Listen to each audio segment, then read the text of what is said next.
মধ্যপ্রাচ্যের উত্তাল সাগরে গত ৪০ দিন ধরে ভাসছে বাংলাদেশের একটি জাহাজ এবং ৩১ জন নিরপরাধ নাবিকের ভাগ্য।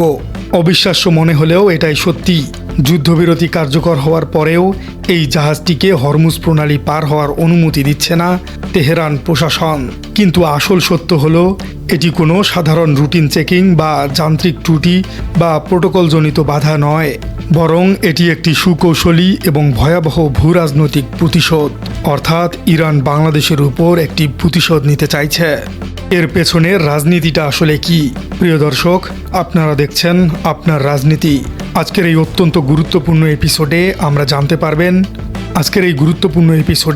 জানতে পারবেন কেন ইরান হঠাৎ করে বাংলাদেশের উপর এত ক্ষুব্ধ হলো। বাংলাদেশের সেই বিতর্কিত বিবৃতি আসলে কি ছিল যা ইরানের বুকে আগুন জ্বালিয়েছে, এবং ৩১ জন নিরীহ নাবিককে জিম্মি করে ইরান আসলে কোন মাস্টার স্ট্রোক দিতে চাইছে বিশ্বমঞ্চে। এই ভিডিওর শেষ পর্যন্ত আমাদের সাথেই থাকুন। এই ঘটনার শুরুটা হয়েছিল যেভাবে, তা জানলে আপনি চমকে যাবেন। গত ২ ফেব্রুয়ারি ভারত থেকে পণ্য নিয়ে অত্যন্ত শান্ত পরিবেশে পারস্য উপসাগরে প্রবেশ করেছিল বাংলাদেশ শিপিং কর্পোরেশনের জাহাজ বাংলার জয়যাত্রা।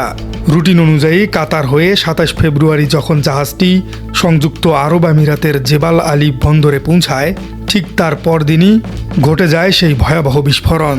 যুক্তরাষ্ট্র এবং ইসরায়েল একযোগে ইরানে হামলা চালায় এবং শুরু হয় এক অপ্রত্যাশিত আঞ্চলিক সংঘাত।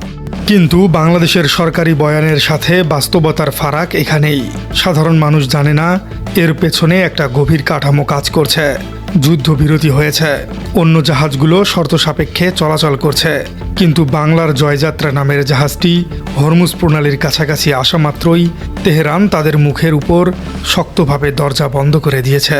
জাহাজটিকে বাধ্য হয়ে আবার শারজা বন্দরে ফিরে যাওয়ার নির্দেশ দেওয়া হয়েছে। চারদিকে যখন মিসাইল আর ড্রোনের ছড়াছড়ি, তখন একটি নিরস্ত্র বাণিজ্যিক জাহাজের এই ফিরে যাওয়া আসলে কতটা ভয়াবহ মানসিক চাপের তা হয়তো বাংলাদেশের মানুষ এখনও কল্পনা করতে পারছে না। কিন্তু কেন এই নির্দিষ্ট লাল সবুজের পতাকাবাহী জাহাজটিকেই ইরান টার্গেট করল? চলুন পুরো দৃশ্যপটটি একদম সহজ এবং প্রজ্জ্বল ভাষায় ডিকনস্ট্রাক্ট করা যাক। প্রথমেই একটু অঙ্কের হিসেবটা মিলিয়ে নেওয়া যাক। আপনারা জানলে শিউরে উঠবেন। ৩১ জন নাবিক এই মুহূর্তে সমুদ্রের বুকে আক্ষরিক অর্থেই এক প্রকার বন্দি জীবন পার করছেন। জাহাজটি প্রতিদিন ১৮ টন সামুদ্রিক পানি পরিশোধন করতে সক্ষম, যার জন্য ইঞ্জিন পুরোদমে চালু রাখতে হয়। কিন্তু বর্তমানে অনিশ্চিত ভবিষ্যতের কারণে বেঁচে থাকার চরম তাগিদে রেশনিং করে পানির ব্যবহার দৈনিক মাত্র ৬ টনে নামিয়ে আনা হয়েছে।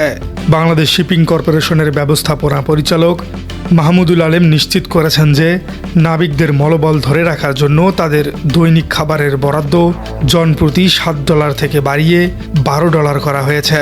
দেওয়া হচ্ছে বেসিকের সমপরিমাণ ওয়ার অ্যালাউন্স। দর্শক, একটু ঠান্ডা মাথায় ভাবুন, এই সংখ্যাটা কিন্তু সবকিছু বলে দেয়। রুশ সংবাদ সংস্থা তাস একটি অত্যন্ত এক্সক্লুসিভ তথ্য প্রকাশ করেছে। তারা বলেছে ইসলামী বিপ্লবী গার্ড বাহিনী বা IRGC তাদের নতুন নিয়ন্ত্রক কাঠামোর অধীনে প্রতিদিন ১৫টি জাহাজকে হরমুজ প্রণালী দিয়ে যাতায়াতের অনুমতি দিচ্ছে। অর্থাৎ পথ খোলা আছে। প্রতিদিন ১৫টি জাহাজ পার হচ্ছে তাদের নিজ নিজ গন্তব্যে, কিন্তু শুধুমাত্র বাংলাদেশের জাহাজটিকে আটকে দেয়া হচ্ছে। একটু ঠান্ডা মাথায় চিন্তা করে ভেবে দেখুন দর্শক, যেখানে বিশ্বের প্রায় ১/৫ পরিশোধিত তেল এই নির্দিষ্ট রুট দিয়ে পার হয়, সেখানে একটি নির্দিষ্ট দেশের কার্গো জাহাজকে আটকে দেওয়ার অর্থ শুধু অর্থনৈতিক নয়, বরং এটি একটি অত্যন্ত স্পষ্ট এবং ধারালো কূটনৈতিক সিগন্যাল। এই মুহূর্তে জাহাজটি শারজার দিকে মুখ ঘুরিয়ে দাঁড়িয়ে আছে, আর সেই সাথে থমকে আছে বাংলাদেশের পুরো ডিপ্লোম্যাটিক এস্টাবলিশমেন্ট। এখন আমরা এই পুরো পরিস্থিতিটিকে ফ্যাক্ট এবং পলিটিক্যাল সাইকোলজি দিয়ে বিশ্লেষণ করার চেষ্টা করব। এর পেছনের রাজনীতিটা আসলে কি? ইরান আসলে কি চাইছে? আমরা যদি এখানে একটি ডোমিনো ইফেক্ট বা চেইন রিয়াকশনের লেন্স দিয়ে পুরো ঘটনাটিকে দেখি, তাহলে খুব সহজেই বুঝতে পারবো একটি মাত্র ভুল কূটনৈতিক সিদ্ধান্ত কিভাবে আজ এই দমবন্ধ করা পরিস্থিতির জন্ম দিয়েছে। চলুন এবার সরাসরি নামগুলো নিয়ে আলোচনা করা যাক। কিছুদিন আগে ইরান এবং আমেরিকার এই প্রত্যক্ষ সংঘাতে বাংলাদেশ রাষ্ট্রীয়ভাবে একটি অফিসিয়াল বিবৃতি প্রদান করেছিল। আন্তর্জাতিক সম্পর্ক বা ইন্টারন্যাশনাল রিলেশনসের ছাত্র মাত্রই জানেন, এই বিবৃতিতে বাংলাদেশের অবস্থান ছিল অত্যন্ত সুকৌশলে আমেরিকার পক্ষে এবং দৃশ্যত ইরানের সরাসরি বিপক্ষে। অর্থাৎ বাংলাদেশ ওই বিবৃতিতে যুদ্ধের ক্ষেত্রে আমেরিকাকে বেশি প্রাধান্য দিয়েছিল এবং ইরানের বিপক্ষে দাঁড়িয়েছিল। বাংলাদেশ অবচেতনভাবে বা সচেতনভাবেই এমন একটি বড় ন্যারেটিভ তৈরি করেছিল যা সরাসরি ওয়াশিংটনের ফরেন পলিসির সাথে অ্যালাইন করে, কিন্তু ইরানের সাথে সেটি সংঘাত করে। এই ঘটনার পেছনে যে রাজনীতি তা এখন একটু বিশ্লেষণ করা যাক। ইরান, যারা এই মুহূর্তে মধ্যপ্রাচ্যে নিজেদের অস্তিত্ব এবং হেজিমনি রক্ষা করার এক মরণপ্রাণ লড়াইয়ে লিপ্ত আছে, তারা বাংলাদেশের এই একপাক্ষিক অবস্থানকে কোনোভাবেই ভালোভাবে নেয়নি। তারা বাংলাদেশের এই বিবৃতিকে একটি ডিপ্লোম্যাটিক বিট্রায়াল হিসেবে দেখছে। ইরান খুব ভালো করে জানে সামরিকভাবে বাংলাদেশের ওপর আঘাত হানার কোনো যৌক্তিকতা বা প্রয়োজন তাদের নেই, কিন্তু তারা অত্যন্ত চতুরতার সাথে IRGC এর মাধ্যমে হরমুজ প্রণালীর এই আন্তর্জাতিক চেকপয়েন্ট ব্যবহার করে ঢাকাকে একটি শক্ত বার্তা দিচ্ছে। ইরান মূলত আঙ্গুল দিয়ে বোঝাতে চাইছে যে আমেরিকার পক্ষে বিবৃতি দিয়ে মধ্যপ্রাচ্যের এই গেম অফ থ্রোনসে নিরাপদে থাকা যাবে না। এর মানে হলো 31 জন নাবিক এবং বাংলার জয়যাত্রা আজ কোনো সাধারণ বাণিজ্যিক জাহাজ নয়। তারা আন্তর্জাতিক ভূ রাজনীতির দাবা খেলায় দুটি শক্তিশালী পরাশক্তির মাঝে আটকে পড়ে অত্যন্ত অসহায় অবস্থায় রয়েছে। কিন্তু দর্শক, আপনি কি জানেন এর সবচেয়ে বড় সত্যটা আসলে কোথায়? সত্যটা হলো ইরান এখানে শুধু বাংলাদেশকেই মেসেজ দিচ্ছে না, তারা গ্লোবাল সাউথের অন্যান্য দেশগুলোকে এই প্রচ্ছন্ন বার্তাটাই দিচ্ছে। ইরানের স্বার্থের বিরুদ্ধে গিয়ে ওয়াশিংটনের হাত ধরলে তার ইকোনমিক এবং ট্রেড রুটস আর কখনোই নিরাপদ থাকবে না। এটি পলিটিক্যাল সাইকোলজির একটি টেক্সট বুক এক্সাম্পল। কেন বাংলাদেশের বুদ্ধিজীবী মহল এই ডিপ্লোম্যাটিক ফেইলিওর নিয়ে টকশোতে এখন পর্যন্ত কথা বলছে না? বাংলাদেশ কি শুধুমাত্র আমেরিকার গুডবুডকে থাকার জন্য মধ্যপ্রাচ্যের মতো একটি গুরুত্বপূর্ণ অঞ্চল এবং বাংলাদেশের রেমিটেন্সের প্রধান উৎসের সাথে সম্পর্ক খারাপ করার ঐতিহাসিক ঝুঁকি নিচ্ছে? এখন আপনার মাথায় সবচেয়ে বড় যে প্রশ্নটি ঘুরপাক খাচ্ছে তা হলো, বাংলাদেশ কি তাহলে নীরবে পুরোপুরি পশ্চিমা ব্লকে ঢুকে গেল? আর যদি ঢুকেই পড়ে, তবে বিপদের দিনে এই পশ্চিমা পরাশক্তি বাংলাদেশের জাহাজটিকে পার করার জন্য ইরানের উপর কোনো কূটনৈতিক চাপ কেন প্রয়োগ করছে না? কিন্তু এখানেই আসল রহস্য লুকিয়ে আছে। এই ঘটনার ইমপ্লিকেশন অত্যন্ত সুদূরপ্রসারী এবং বিপজ্জনক।